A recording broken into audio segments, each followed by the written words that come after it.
रुख करते हैं खेलों की खबरों की जानिब।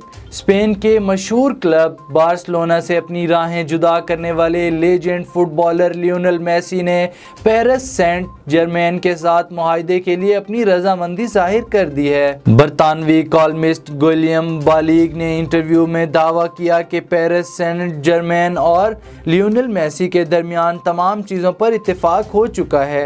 जल्द ही मुआहदे का ऐलान कर दिया जाएगा। कश्मीर प्रीमियर लीग की पहली सेंचुरी ज़ीशान अशरफ के नाम। कश्मीर प्रीमियर लीग में ओवरसीज वॉरियर्स ने बाग स्टालिन्स को 5 विकेट से शिकस्त दे दी।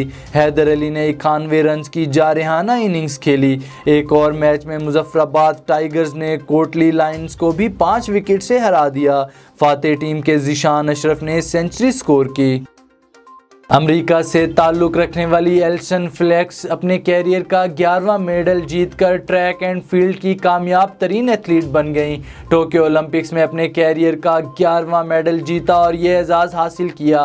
हालांकि एक बड़े इंटरनेशनल स्पोर्ट्स ब्रांड ने टोक्यो ओलंपिक्स से 2 साल कबल सिर्फ इसलिए इनकी तनख्वाह में कमी की थी क्योंकि वो मां बनने वाली थी।